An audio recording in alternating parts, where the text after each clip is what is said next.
So let let me pass over to Chris. And so Chris, welcome. And I'm going to stop sharing so you can start sharing your screen. Thank you. Right. Thank you very much. Let me do the hard part now, which is share my screen. I am so used to Teams. I'm not used to Zoom, so bear with me.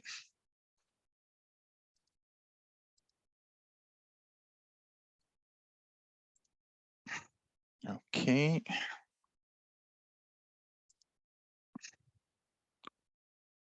Right.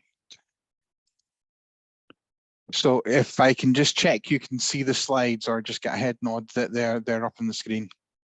Cool. Yes, we can see. Perfect. Right, thank you for inviting me to come along to kind of do this. When I was approached by Manu earlier, I was trying to think of what subject or topic to come up, and one of the ones that it's caused a lot of interest, it's caused quite a significant differentiator was actually the return to the office and the kind of move to complete remote flexibility or hybrid or completely back in the office. So kind of put together a slideshow just on that to kind of talk about what's kind of happened, why it's happened, how it's come about, some of the challenges that COVID brought on and how it's changed the way we're working, but also what actually is, as we've come out of COVID, what has that actually meant going forward around kind of particularly remote and kind of hybrid working. So I'm going to kind of cover all of those elements here, and I've used quite a lot of source kind of information from studies and stuff just to show that there. So here, so again, hopefully some of this will be of useful, and I'm going to share my own experiences as well of there as I had, I don't know if pleasure is the right word, but I worked for 3 different organizations during this COVID period, and we've all done slightly different things as well. So I was going to share just some of my own kind of views there. So, but I'm going to start at the beginning, at the kind of simplest part, and I'm going to kind of explain just what is flexible working to kind of put it into kind of context. And the reason I wanted to do this in first instance was I'm incredibly conscious that flexible working can mean so many different things and can cover so many different arrangements in terms of what's in place from that side of it. So I basically went on to the CIPD website, literally pulled up flexible working, and potentially these were the ones that came up from that side of it there.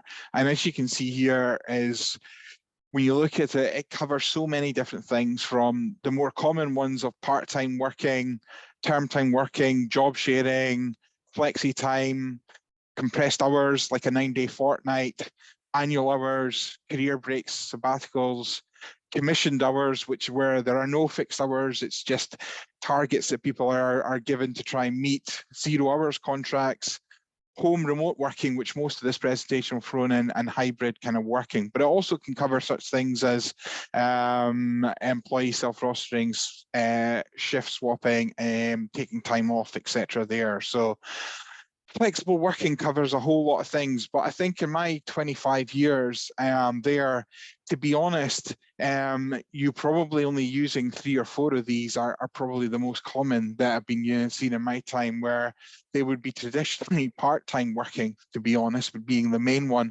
that people used. Myself personally saw the 9-day fortnight come into there, and slightly compressed hours where you could do more hours within your week to get either a whole day Friday, half day Friday, or a 9-day kind of fortnight kind of come out from that side of it. But a lot of the other ones were rarely kind of utilized in the environments I've kind of worked in from there. So if I talk a little bit about the involvement of it, and this is a graphic that I just got from Google Images. It's from 2013 there, but what it kind of demonstrates is probably over the previous 10, 15 years, you are starting to see many businesses start to look at different ways in which they could utilize flexible working and move away from the very traditional 8:30 to 5 o'clock, 1 hour for lunch, check-in kind of model. And you start to see looking at ways in which actually could you be more flexible could this be a tool to retain employees? Could you attract more employees? Could you get more productivity out of working in different ways? Could you start to utilize it from there? And this graphic just kind of shows some of the areas where you started to see increases used by different companies in different sectors. But actually, there's a fabulous report I got from CPID Online, which was a mega trends report from April 2020. So this was literally just taken before COVID in terms of there, and it really looked at the rise of kind of home working, remote working over the past year. And what was really interesting about this, when you look at it pre-COVID, was just how many people were actually using or not maybe the case, and how it was being utilized. So some of the key findings that came out of this report were predominantly that working from home had increased by 80% over 20 years to reach 5.3% of workers. What that basically means is about in 2020, 1.8 million people were kind of working either partly or mainly from home. They are compared to 1 million 20 years previously. But actually, it's not. Most people were still doing it occasionally.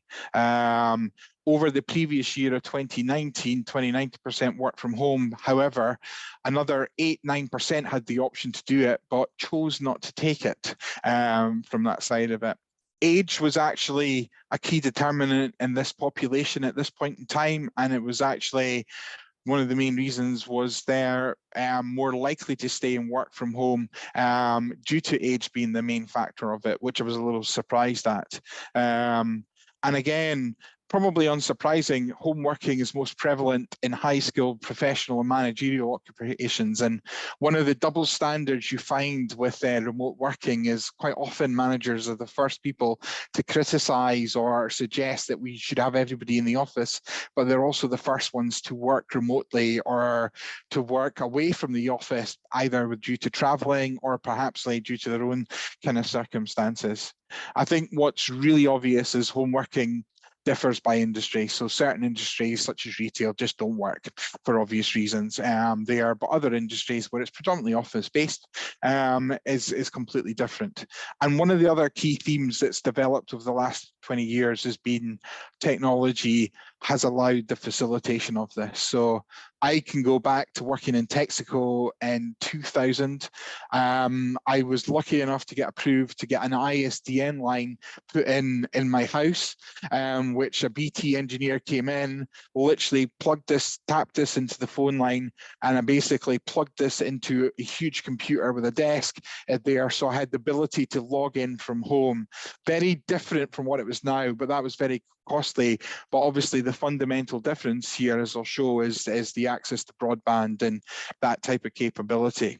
One of the other reasons that it's become there, and this is particularly prevalent in places like London, is commute time. So that hour and a half it could take somebody to get in the morning, and that hour and a half home, actually how much time could be saved and more productivity could be used for somebody working remotely rather than facing that kind of daily kind of commute from there.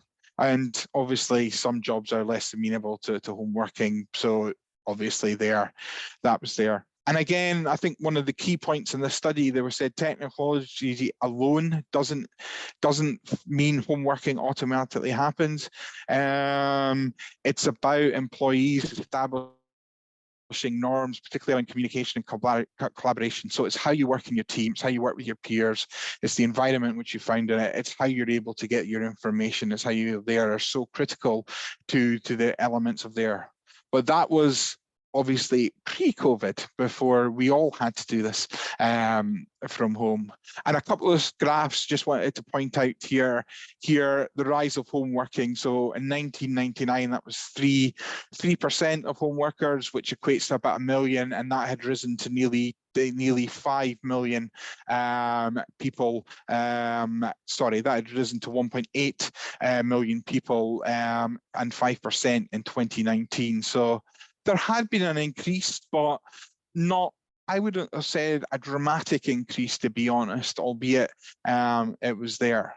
And then the second graph is probably one of the key facilitation tools. If you look at the 1998, that households having internet access was fairly limited, down below 10%. I can remember that time, and I can remember what it's like not to have an internet. So it's, when you think back and realize how far technology has evolved and come in, it is quite incredible. The dotted line that's in between 2004 and 2005 was really the first involvement of potentially broadband in its current form, where people were able to kind of use it. And now by 2019, you're looking at 93% of the UK population now have access to broadband. So that is undoubtedly one of the key facilitations that allowed kind of home working to be able to potentially go there, and for us to be able to cope in COVID, to be brutally honest. And again, this is kind of stating the obvious. Here, this is the rise of home working in different sectors, and you can see, as is normally the case, information and communication sectors are usually lead the way on anything like this there. So they were very much the first companies to kind of do that. And you can see here which companies are obviously have done more of it, and obviously, which sectors have done more of it and which ones are less. And you can tell by the determination of which ones need to be in present and which ones would be there. And you can see there at this point in time, there's a mainly and occasionally difference here by the kind of greyishy blue color, and then the orange one is occasionally, which still shows for those working, home working, it is still not done on a regular basis. It is done predominantly on occasion when you kind of look at that chart, but you can see you've got probably above 50% of the information communication industry working remotely, and then right the way down to the bottom where you've got the other ones, which is less so from there. The one that my wife reliably tells me was not accurate is education, and she's a primary teacher, so she can't really recall a time where she has particularly worked from home during actual time, and was suggesting that maybe refers to the additional hours she does at home over and above the normal day job from there. So make of that what you will, but that was the study there that kind of came out from the review it was done. So benefits and challenges of remote working. Again, I know I'm preaching to people who will already know these kind of things here, but I took these from an AXA study in June 2022 that did an analysis of what was the benefits from working at home and potentially some of the challenges that go through from there. So the first one is a really interesting one, because it's depending on who you listen to and where you go, you may potentially get a different answer to this. But one of the main benefits is productivity, and in fact that people's productivity will actually go up rather than go down when they're working from home. So you could actually make that down to partly commute, you're just going through to your desk, you're kind of working from home. But I will come on to the fact there is a separate narrative that talks about productivity being less effective than actually than in the office, that is often communicated and shared over the past few years. The commute, this one's become more and more, and I think there's, as the infrastructure, particularly in the big cities, strained, that actually the amount of time somebody would waste on a train, waste on a drive, would be stuck in traffic, had to rely on a bus, etc., actually called into question just how much productivity you would get. And even a simple one for me, who would take me maybe 30 to 45 minutes to drive to work and 35 to 40 minutes to drive home, one of the things I was surprised at during COVID was how much less tired I was just not doing that commute and just not having to concentrate on driving and driving back. So therefore, actually, I would, instead of probably getting into work for about 8 o'clock, I'd probably start work about 7:30, 7:45, and I'd probably finish a little bit earlier. So again, you were actually more productive and doing more. Employee retention. Absolutely. I think certainly in the last 2 years, which I'll come on to, this has become a key retention tool where there is distinct groups of people who see this as an absolute element of retention and will actually change companies or stay with companies purely because of it, but I'll cover on that later. And again, recruitment, this has been one of the other interesting trends, particularly during COVID, that actually you can widen your net for who you're looking. So typically Aberdeen has always been a challenging market to recruit in, particularly when there's high levels of activity. But actually, if you're looking for somebody flexible, why does that, or remote, why does that need to be Aberdeen? You could look at various different locations. You could possibly look for the skill sets you could possibly find there. And again, just one example is one of my good friends who works in HR ended up applying to do a job that was based overseas, but was able to do that from Aberdeen, and it was a project-based role, so there was no reason other than the time difference there, and she was supporting a company in the US. So one just small example of how that actually potential opportunities opened up, particularly during COVID. Having said that, these are becoming less and less visible, would be one of the more obvious trends more recently. Mentioned this before, technology, that has definitely helped. The ability to be able to basically plug in at home and you see all your files, you can access your directories, you can go in and see pretty much exactly the same information as you got in the office means it's there. When I look back to whether you had remote email access, you couldn't get files, you couldn't get things, so it was clunky, it was slow, it was cumbersome. And then even going back to the ISDN line that I referred to, that was put into the house, even then you had a delay sometimes of being able to open a file by a period of time. So the technology has advanced so dramatically, it means you can literally plug and play pretty much depending on your organization. Lower costs, I think you just need to look around Aberdeen and see the amount of empty kind of retail kind of office space that seems to exist. And I'll know a lot of companies have said, well, actually, do I need as much? Do I need this office size? Do I need this space? Can we do something here? So one of the elements around here is actually you can reduce your fixed costs as an organization by allowing greater remoteness or use a more flexible arrangement that can do that. Again, this varies on the size and scale of your organization. And this one I was a little bit kind of baffled because I'm not sure if they really meant avoid office politics, but it was being able to work from home allows you to avoid office politics and create an environment that is perfect for the individual. So you're in your own space, you're in your own environment, you have your own setup, you have your own structure, and actually you're not getting involved in kind of difficult conversations. There is an absolute flip side to that argument as well. The challenges they quote were predominantly four. And I can relate to pretty much most of these ones.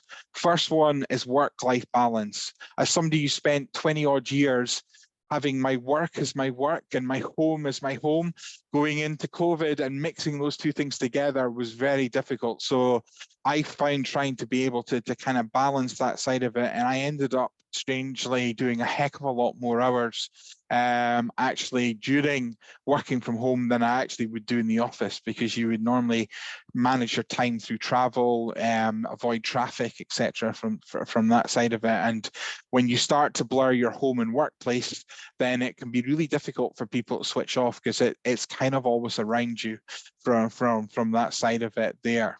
Workspace.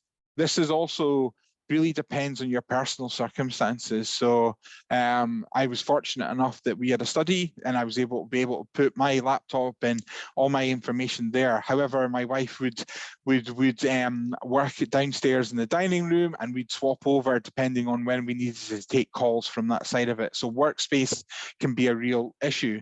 And one of the challenges we saw in the organizations I was in during this time is if you were in a flat, often you had a chair at the end of a bed and a desk put on to try and manage these things. So if you were in a smaller environment, smaller space, it can be more cumbersome. I should also stress that our study was also a junk room. So it had crates galore there. So it wasn't necessarily the space you would ideally like, and you were surrounded by clutter, which as I've got older starts to bug me a lot more than it did when I was younger from that side of it. Support is obviously the other obvious one. Is I think anyone who lived through the last 2 years and worked remotely, is one of the hardest things is how do you stay in touch with other people in your team? How do you communicate with your managers? How do you share with them there? The accidental informal chats disappear. Trying to have something like that on a Teams call or a Zoom call is so difficult. Trying to insert some pleasantries, people found that quite difficult, quite strange. So one of the undoubted trends that came out of that was the impact on people, and therefore the secondary consequence around people's health and mental health in particular, where actually being remote, being cut off there. And if you were not in a relationship, you were in your own, that can be made sometimes more harder because you literally have no face-to-face contact, particularly during COVID. So the support side is there, and some managers are good at this. Other managers are just task focused, so they were never best at pleasantries, but somehow in an office it's slightly more informal than it is on one of these type of calls. And then distractions.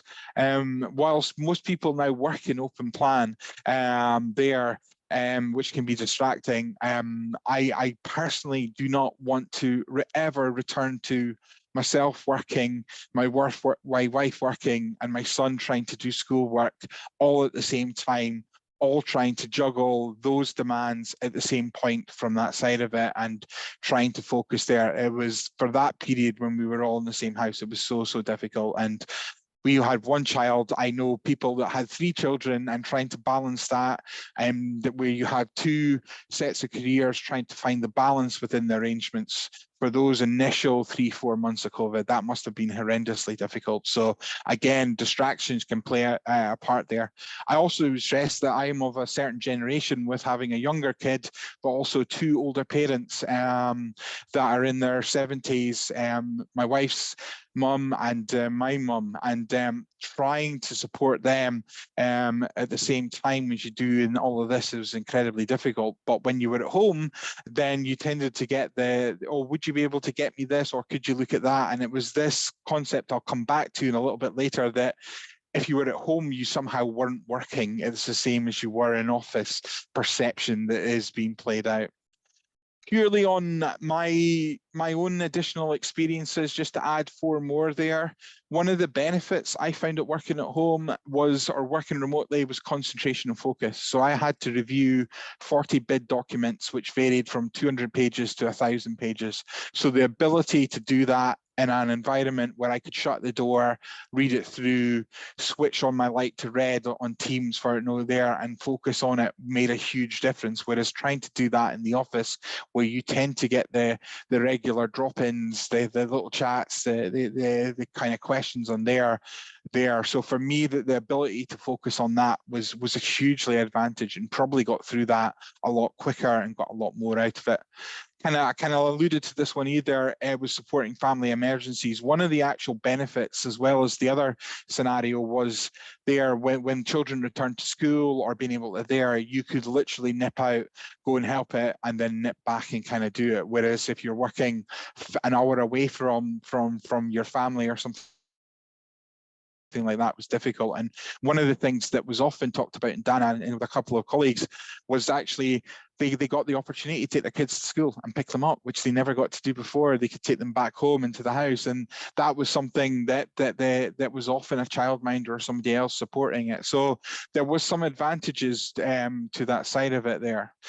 The 2 main disadvantages that I would see with remote working, particularly on a large scale, is building relationships, learning on jobs. So how you establish a relationship with somebody over one of these is difficult. It takes longer. You don't get the informal chat. I know it's an American term, the water cooler conversation, the informal conversations. And I would say particularly if you're a graduate or someone at the start of their career, that on-the-job experience, the ability to ask the stupid question to the person next to you, the ability to see what they're doing, the ability to pick up there is absolutely invaluable. So for those individuals, being remote must have been incredibly kind of difficult in terms of establishing what you would have done if you're there. And the other common theme that comes out is what your core company, what does just the company stand for? And one of the key reasons for people trying to get more people back into the office is try and establish that core culture again of connection, of what we stand for, how we work, what we're all about, that engagement in extra social activities around just general things that we stopped doing, and community engagement. So for me, those were all the things that were kind of in addition to the elements that came through there. And I've kind of alluded to this, but I'll go through this quite quickly.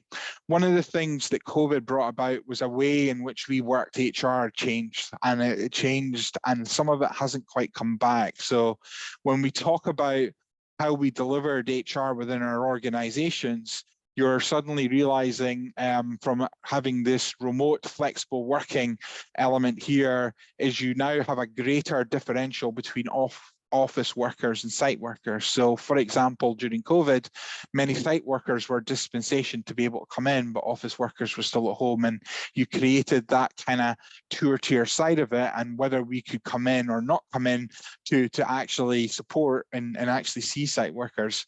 We weren't meant to have office visits. There's no travel, there's no face-to-face. So staying in touch was more difficult. You've got the homeschooling, technology, health management concerns that kind of come out of this. And then how do you do graduate mentoring, leadership and development during there? A lot of that moves online, and quite frankly, a lot of it completely stopped at all, where companies just didn't do any graduates. They cut back on leadership development and some general kind of programs. Also, in terms of the kind of delivery, I think with COVID, and again, this was the unplanned nature of it and the impact it had on work, is suddenly strategic plans were no longer valid. There was reductions in demand, cancellations of work. If you take oil and gas, for example, nobody's using the same level of petrol or diesel or whatever as they used to it. So activity levels and everything kind of dropped. Plans changed, new objectives came in place. You were reworking this very much on the hoof. So certainly we had just started at Ethos when I was there. We'd put our plan in place. We had a new CEO, a new CFO. We set out our plan. We'd launched it in kind of late February, early March, only to see it thrown out the window 3 weeks later as COVID came in. And what started off as the 2-week, 3-week stay at home turned into something very different in the end, which completely reworked our whole strategy, and unfortunately then led to recruitment freezes, salary reviews, headcount reduction, furlough claims, a word I'd never heard of until COVID arrived, and elements of there. So there was a whole heap of additional stuff we had to do. And then HR effectively became virtual. So I'm pretty sure many of you on the call would have had to have done recruitment interviews online, redundancy consultations, the worst, over these things where you literally tell the message and hang up, and you have not got the ability to sit in the room with the person or be able to do it. Performance management, grievance consultations, so much more difficult to do these over here. Supporting managers with employee queries, we tend to find we wouldn't get the informal catch-ups, the kind of sitting in a meeting where you'd hear something, you pick it up, or some people talking where we can go and intervene. Often the issue then was presented to us when it was arrived, and therefore not able to opportunity involve ourselves in it there. So one of the challenge of virtual delivery of HRs is actually you're just not there. You're just not picking up the culture, the feel, the sense of what's going on around the business, the mood, etc. from that side of it. And then undoubtedly an increased focus on health management. And I think one of the downsides of COVID was that because we weren't able to go on holiday, people didn't take holidays. So by the end of the year, people had still kept the bulk of their holidays because, quite frankly, they saw no point of actually switching the computer off for a week whilst they were still stuck at home. So that obviously lightened as it got through there. Then you have the challenge of getting people back into the office and all the protocols you needed to go through. If you have offshore workers, supporting employee testing, but also if you think about the close contacts testing, and if somebody tested positive and then the impact that would have had on that side of it here. And then actually from an HR perspective, trying to accurately assess true absenteeism was really difficult, because people could be off due to a close contact, people could be off because they had COVID, and actually you were missing some of the kind of the more alarming or the more regular or the frequent ones that were perhaps getting out. And as I kind of mentioned before, people actually let their holidays build up so they could cash them in rather than actually take time off there. So those were very much the impact. And I think the interesting thing was we and I kind of say this here, being at Dana for the bulk of it there, is we somehow managed to run 2 massive platforms in the North Sea from onshore, completely remotely, with our guys offshore. We actually managed to improve our productivity and improve our performance during these COVID years, and we managed to still execute the work. So one of the lessons that came out of this for us was actually, although maybe this wouldn't be our first choice, that actually we can manage stuff remotely when you put your mind to it, when you focus on it, when your leadership is tuned in to try and deliver it. And the kind of delivery that we got out of those 2 years was quite astounding when we kind of look back and think we would never even entertain it. Or to be brutally honest, if somebody asked in 2018 if they could go home for a day and work on a project, they'd probably be told no to do it in the office. And fast forward to COVID, where we're doing we're kind of almost 18 months out of the office, completely managing incredibly difficultly challenging stuff, but able to still do it and do it better than we were doing it before. So it opened up a whole lot of interesting questions. Now, one of the key challenges that's come out has been post-COVID here, which is the great element of economic restart there. And one of the things that was talked about here that's definitely had an impact on HR has been the term, you've heard it, the Great Resignation, where suddenly there was this expectation of, you know what, we've been stuck for 2 years. If we've been working, we're off to go and do something new or something different, and therefore an expectation there. Actually, this is probably worse here in Aberdeen, because before COVID, we probably had 3 or 4 years of oil activity being really low and activity levels being down. So actually, you've got 5 years almost where people have gone through a depressed kind of market, etc. there. So therefore, we've seen it here in Petrofac. Our turnover was somewhere around about 2-3% during the COVID years, and it's increased back up to 13-14% in the last year as the levels of activity in Aberdeen goes there. Another term that has been come out of TikTok of all places is quiet quitting, which is the process of employees disengaging from their work. And this is where you get the link into lower productivity for remote working, where actually people are disenfranchised, so they do the minimum amount of effort and actually there, but actually people can't physically check on them and see how they're doing to be able to kind of validate it there. So there's been this perception and concept there. I'm always skeptical of these things that employees do this, because if you've got good managers, they'll manage their team as they need to do it, and good leaders will ensure these things are not the case, or they would still pick up on them. Rapid increase of work and demand. So we've seen recruitment levels go up. We've also probably seen the aftermath of lack of Brexit, or the impact of Brexit on the lack of actually available people. So as we've seen the increase in demand, we could go into Europe previously and find people. Now there's a 2 to 3 month wait before you get a visa application through the process to bring someone through. So it has become more difficult. So you have to be better planned there. And again, a lot of the stuff that I've been working on here with Petrofac has been re-establishing connection, engagement, and trying to get a sense of who we are as an organization after actually having people away for kind of 2 years. And again, this year particularly, we're trying to refocus on leadership, development, and succession too. And again, with that comes recruitment and retention challenges. So how do you find the people you need, and what are the challenges for retaining people? So it's again, which makes the office versus remote versus hybrid question all the more relevant in terms of actually what you do to ensure recruitment and retention there, because because it gives you an actual differentiator.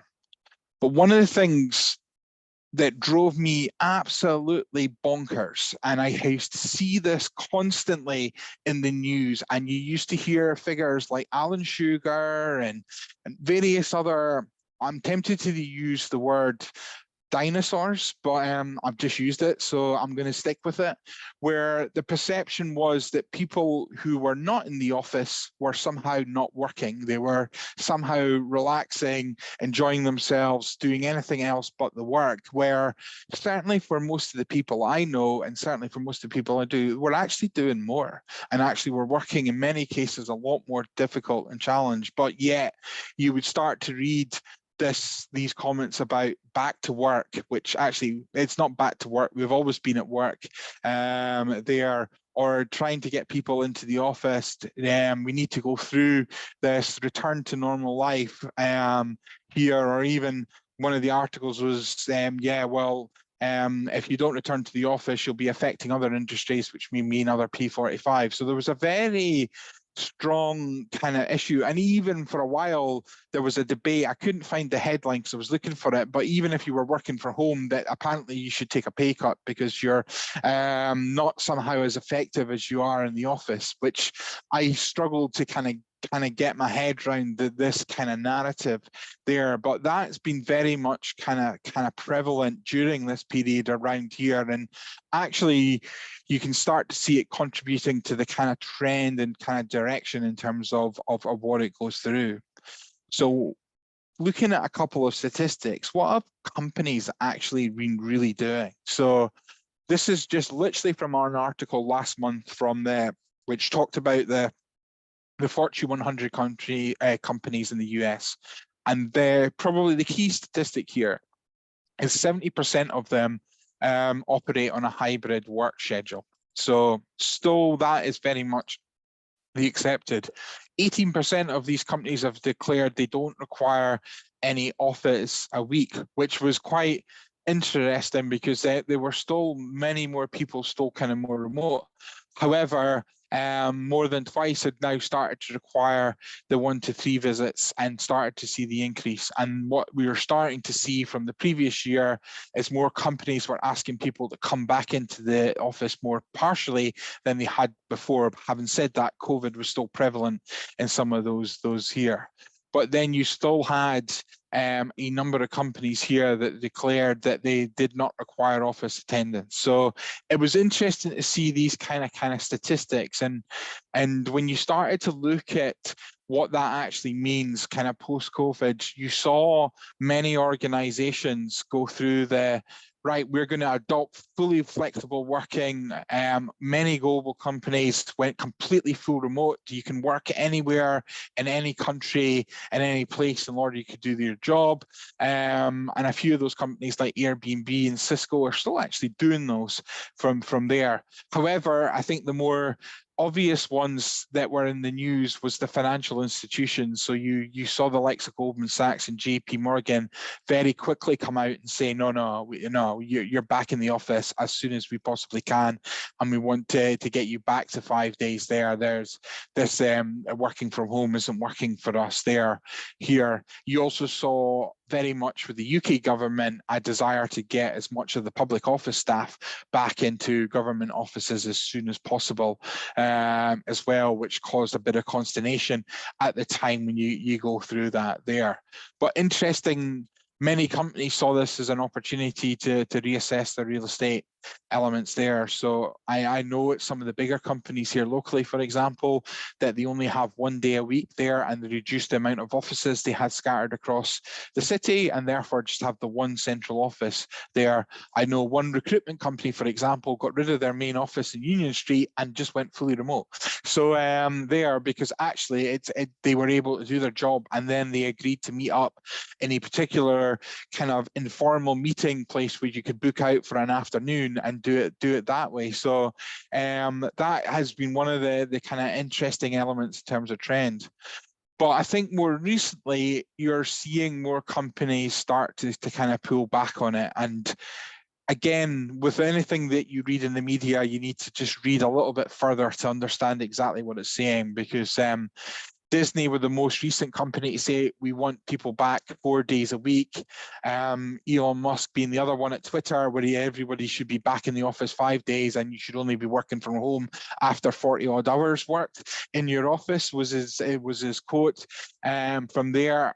But if you then look at other companies that have pulled people back in, Starbucks, Apple, Citigroup, Google, the reality is they've only actually taken the guys back into a hybrid option of 3 days for Starbucks, 3 days for Apple, 2 days for Citigroup, 3 days for Google. But again, slightly presented as if everyone's come back into the office, which isn't actually the case. So if you're looking at what is the current most popular one, there is absolutely no doubt hybrid working and 3 day a week is very much the most common element of what is coming through. And again, the reasons that people have utilized for moving back towards at least a hybrid model rather than the full flexible side was actually in the tech industry. There was an over recruiting of people because they thought technology was going to continue to expand and be called upon in the same level it had been during COVID, which hasn't happened. So actually it's been the remote staff that have slowly disappeared from those organizations rather than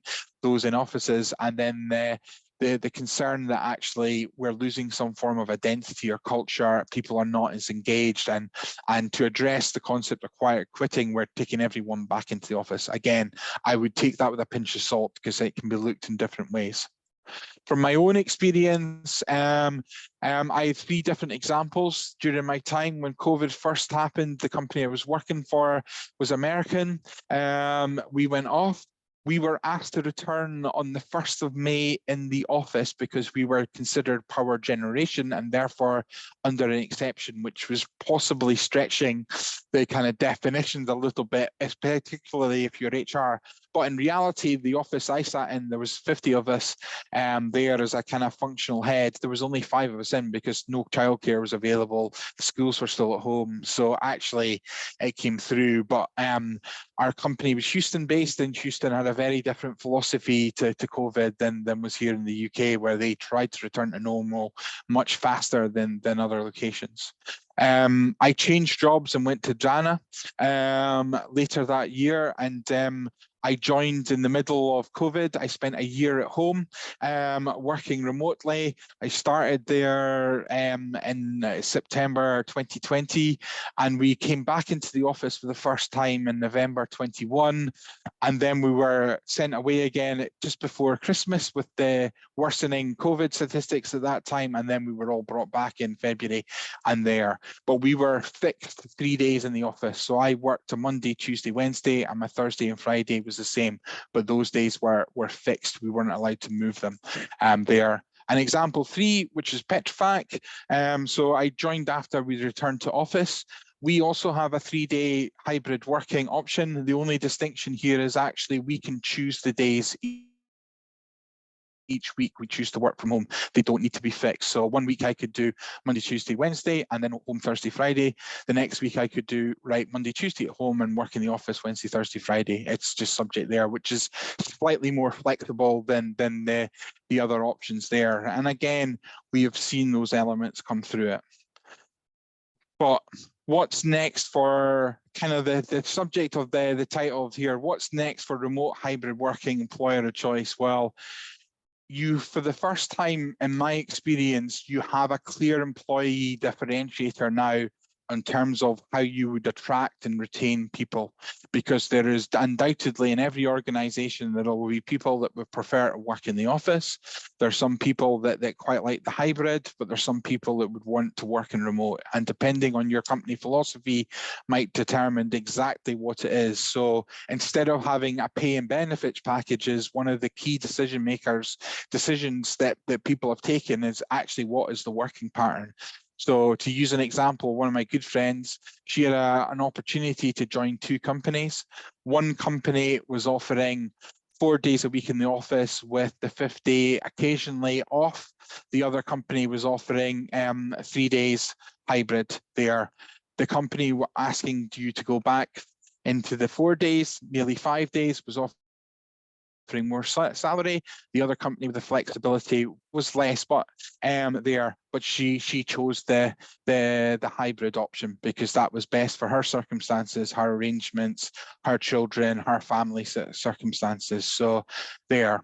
So it is interesting to see that people then will make a choice. And in some organisations, there's one in particular in Aberdeen that had gone to the full days back in 5 days, and they saw a large churn of people that left that organisation. However, they were wanting to create a culture where people wanted to be in the office. So once they go through that churn, you get to an element where actually people who are there are happy to be working in the office. However, it's not quite straightforward now. And certainly when I've just made 2 recent decisions on people I want to hire, the ability to work hybrid and the ability to work 4 day a week was the difference for me, being able to persuade them to come here, then go somewhere else. So it's an interesting dilemma. It's a new choice. However, the reality of what you would choose to do, and there is no right answer here, is what is the best course of action? Is it back to the office full time? Is it a hybrid option? Is it remote? It does vary on the company and its circumstances there. So depending on what that company does and how practical home working is there. So if most of your people work on in a workshop or in a factory or something like that, then there is no real opportunity to do that. However, if most of your people are predominantly office based, then that might give yourself the greater option to do it. The culture of the company is that there is quite a lot of senior managers who still thrive and miss the 5 day a week, 9 to 5 culture. They may not admit it openly, but I've seen it, and these things do exist. So there is often a perception there is no, people should be at their work, in their work, kind of doing it. And often, depending on how forward thinking or what that company's is, the management can have an influence on that side of it. And then supervisory and the kind of junior management perception as well as to whether it works for them or not. Because one of the conversations I've often seen is senior kind of junior managers finding it frustrating because they're not getting to see the people when they need to see them. They're not coming to the meetings when they go. So sometimes that can influence the side of it. I think as well, I think I may have said this at the start, but one of the other issues is if you're in a facility that has a kind of functional office attached onto a factory or a workshop or something along those lines, it's very difficult to draw tier separation there. So actually, in many of those cases, there's particularly the smaller companies, they have tended to have people back into the office along with the site workers, so you don't create this 2-tier. Office infrastructure, availability of desks, costs of physical premises. So if you're a company that has just taken out a 15-year lease at a rather nice property out in Kings Wells, you will probably find that that company has tried to encourage you to come back in more often because there is no break lease perhaps with some of those arrangements, and therefore you have a cost that you're going to incur regardless of whether or not you have people in the office or not. So that may well play a factor in the decision to do that. But likewise, I know a number of companies who had multiple sites across Aberdeen who choose them to get rid of the ones that are older, perhaps a bit not as nice as the other ones, and focus on have one and then have a rota of people going in on certain days to kind of manage that side of it. So it can completely kind of vary right the way through to some companies who just got rid of their premises and they're going into the likes of Regis or some of these pop-up kind of offices that have popped up to go in and use them on occasion and not commit to a longer time. So those factors are definitely emphasized on as to whether or not people should or would continue adopting them there. And again, if I look at this one personally, recruitment or retention challenges, we're seeing the market improve dramatically, which means it's harder to recruit people. It's become harder to retain it. Why on earth would I give away the hybrid option that exists here for employees there? Because if somebody wants to work 5 days here, they can work 5 days here. If somebody wants to do 3 days, they can do there. Why I would pull that away, or managers pull that away and risk an increase in people leaving and make it difficult to attract people in, then we would not do that at this kind of time, even if we wanted to do it, albeit our approach is we are comfortable with our arrangements in place and based on our our staff feedback, they believe that is the optimum output for our side of it.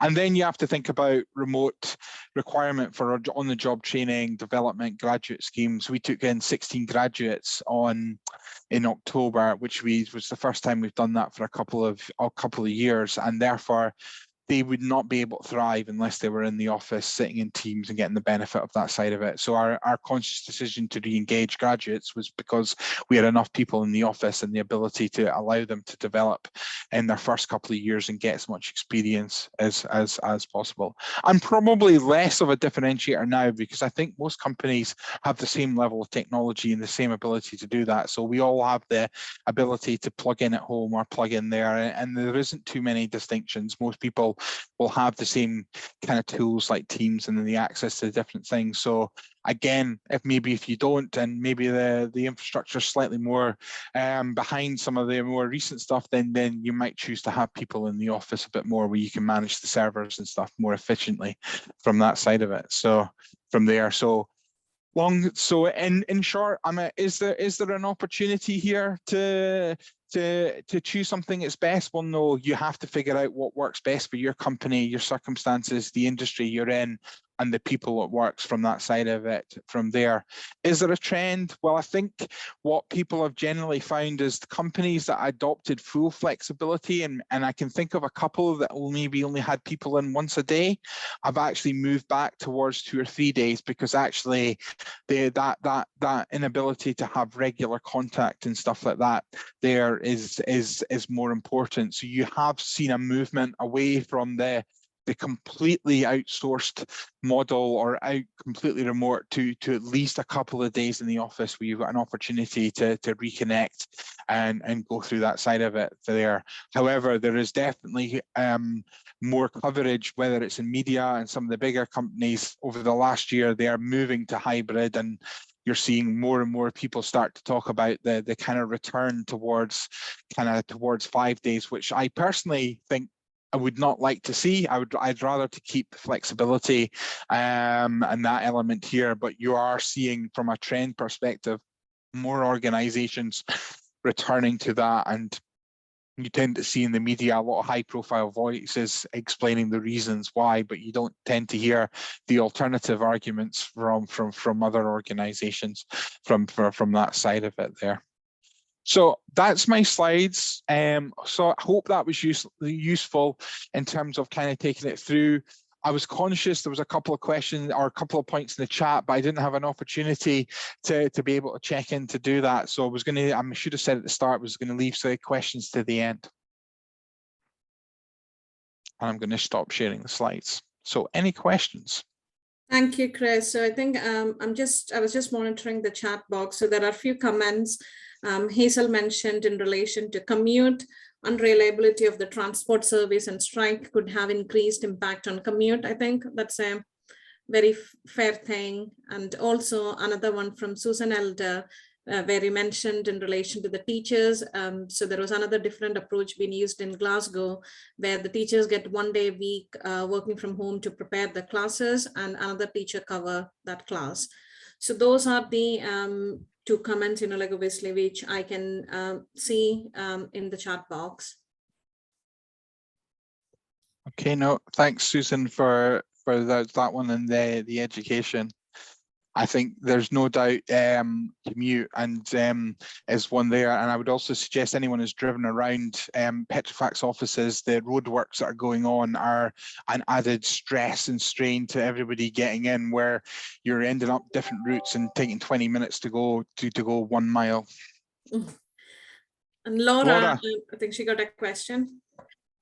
Yes, Chris, I was really interested in, I suppose, the behavioural angle, and I like the term I think you had in there, the sense of organisational soul, and what that means. And I think the whole culture in organisations has changed. So I'm interested in that, in particular, having seen the sort of turnover and new people coming into the organisation, I suppose from the couple of different organisations, what have some of the big players done to try to help with that? Because I think new people coming in, it's, yes, they can't learn on the job in the same way, but actually how do big organizations cope with that? And have there been examples where there's been a lot of turnover with new starts in particular, because they just don't feel part of the organization? There's no loyalty there, no sense of belonging. I think there's quite a risk for organizations moving forward in that respect.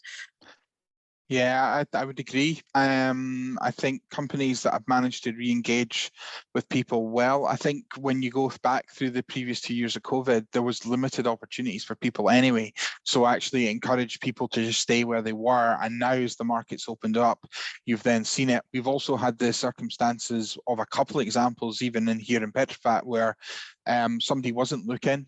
They were quite happy with the role, but somebody phoned them up and said, we've got an opportunity, and that person hadn't had that type of approach for 3 or 4 years, and just thought, actually, this is quite nice. I'm going to have that conversation, followed it through, and ended up those individuals left the company. So that side of it, of not having that kind of approach from there. But I know from our perspective, we've set up a number of events. We're doing regular business breakfasts to try and provide more regular updates from there. We've started to re-engage in some of the social activities and the community engagement plans that we had done pre-COVID to try and build that kind of sense of kind of togetherness around that side of it. And for me, the most important part of that in terms of making people feel part of the company is communication. It is being able to share it. And one of the key learnings for me is also getting managers to manage properly, because too many managers were carrying a mindset from 2 or 3 years ago of, oh, you're lucky to have a job, to actually, no, sorry, people can go and choose umpteen different jobs now, so you need to work that a little bit harder to make sure your team is engaged to do it and not take it for granted. So there's an element of focus on, for us, around manager supervisory development to try and reinstill those values back into the company. But I would say that communication is so important to be able to share and make people feel part of something bigger. And we're trying to do as many kind of physical together sessions rather than virtual town halls and stuff like that, where we physically put 40 people into a room and give them the updates. Thank you, Chris. Is there any other question? There is a comment by Hazel in the chat box. It's very interesting. Like in relation to a 2-tier system in the approach, or like flexible working can be offered to the workshop staff, but could be considered a compressed working week, because compressed working week, 9-day fortnight, it's still a popular one for those essential workers who are still in the workshop or those category. Yeah, I think sometimes the operational side is different. So if you look offshore, you're on a set pattern, a set rotation, but absolutely, if you're onshore on a site, you could develop your operational side to suit there, so you could compress it. The nature of of particularly energy and oil and gas is the 24/7 nature. So it's always being able to ensure you've got that level of cover. But yeah, I think we now live in an environment where we need to work that more difficult. And I've often found that salary and benefits is one thing, but the flexibility and the ability to arrange your life is important. That said, we're not living in normal times. Cost of living is higher, and I am aware that a number of our staff at the more lower end of salary will often come in earlier to work, so they're not heating and using our facilities sometimes more than, because of the cost of electricity and the cost of gas at the moment. So you do have some unusual, and that's despite us being in a fairly affluent industry. Great. I have got one question, Chris, if that's okay. So we talked about, like, different generation, even the graduate being in the office, so they get more exposure. And we also talked about quiet quitting and the social media trend and those kind of stuff. So how do you relate the sense of belonging to the company with the hybrid model, the flexible working, and what you have just described? Like, do you feel that, and based on your observation, the sense of belonging with the graduate, do they have that, or do you think that that's gradually decreasing? If I speak for the 16 graduates we took on in October, that it's been a super positive experience. Now, I'm not quite sure if we've worked a little bit harder and we've given them greater exposure and we've tried to make sure we ingrain them into the business more effectively, but they have really benefited from that and the feedback we've got there. But those graduates are also doing a couple of days from home as well. So whilst they're doing the 3 days there, they still have the same option as everyone else. The key and the trick is when we consolidate them or bring them together or run different sessions, they're all in the same days, and it's planning that and managing that side ahead of it. So from me, I've seen that there. How you would made that work in COVID, I have literally no idea. And some of the experiences that we'd heard or some of the examples that were shared that were not within company but in other sectors was that a graduate could be often sitting waiting at home for the work, sitting at the computer waiting for stuff to come through, and that must be horrible when you're not getting the volume or stuff there, and there's only so many times you can ask somebody for something else and try to do that, because so much of that time was often sitting next to one, being in meetings, being party to do that, and that only goes so far virtually. So I think in those 2 years, that must have been a very challenging side of it there. And even from a university side, there is, I know a number of people who went to university, but because it was purely virtual from at home, they didn't like it and they dropped out and decided to do something else. And we may have lost a group of people that would typically normally have gone through university just because the experience wasn't there. I mean, one of my relatives went to Glasgow and within 2 weeks was locked down for 6 weeks effectively in their halls because of the amount of people that had caught COVID over that period of time, and spent most of their time in halls in Glasgow trying to attend virtually. And to be fair, by January, they'd had enough and decided that they wanted to do something else. So during COVID, my heart goes out to people who didn't get the experience that I got when I went through university from that side of it there, and what they have missed. So I think what most people are trying to do is reinstill that sense and make an extra effort and trying, and we're doing it now more and more naturally, where we're getting more and more events. We've got more little network groups that have been created to try and bring people back together, and a number of community programs where we outreach and support particular charities as well. And those have been really well subscribed, as I think people have started to see that need to get back to doing some of that stuff they just didn't do for 2 years. Great. Thank you so much, Chris. I'm just conscious about the time, but just wanted to check if there are any final questions for Chris. It's not a question as such, but it's just a bit on the back of that graduate point. Myself, I was the first graduate in my company. It was a new scheme they started up a couple of years ago, and it was just during COVID that I began with the company. So that was working from home for that first couple of months. And I think it was, just as you've said there, Chris, quite challenging. In terms of maybe waiting for work, having to chase and get that kind of one-to-one training that I think otherwise you would normally be sitting next to somebody you can quickly ask those questions, which you mentioned earlier on as well. But certainly since then, we moved back into the office, but we're at different sites, a few more graduates that they've taken on. And I think probably now that I'm a couple of years into it, I'm able to feed back a bit more on how we can kind of help graduates. They've provided us all with kind of flexi working, but certainly I think those of us that have been in the office and working alongside our teams seem to have been able to develop faster. And I think those that have been working remotely from home have actually preferred now the idea of moving back into the office and having that support with each other, with our other graduates and the wider team as well. One of the weirdest concepts that we've noticed is if you were to tell people that we want you back in the office 5 days, the reaction would be pretty grim. But actually what we are seeing happening is more and more people coming back in 4 or 5 days voluntarily, or choosing to come in on certain days there. And that kind of, as you just described there, Kate, I think is one of the things that people, as they actually have missed it and are starting to come back to what works for them. But for someone like me who's tended to do 3 days before, start a new job, spent 5 days in the office. What I've actually found is I'll disappear on a Wednesday and Thursday at 2:30 to go make sure I'm home for my son, and then plug in for home for the last couple of hours. So that ability to have that little flexibility is brilliant. So so that gives me something that I would never have had kind of before. So that gives me a huge kind of tick, and it's not the full day. So having the option for people, I think, is the benefit, and how they choose to use it. We're starting to see that change now, which is a good sign as people get comfortable with it. Okay, that's great. So I think we have received some positive feedback in the chat message, thanking you, Chris, for the very great and insightful presentation.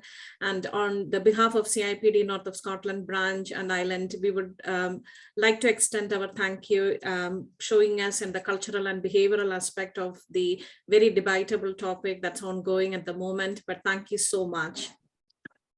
No, thank you for inviting me. I notice Anne's on there, so I can see her, and I've done my usual presentation. I planned it for 35 minutes and managed to take 55 when I actually went through it. So some things never change. I wasn't going to say a word, Chris. I wasn't going to say a word.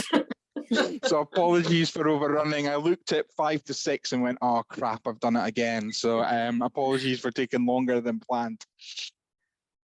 No, it's fine. Anything else, Chris, from your end before we conclude? No, that's everything. Thank you. I really enjoyed it and hope that was useful for people that dialed in. Absolutely. Absolutely. It was great.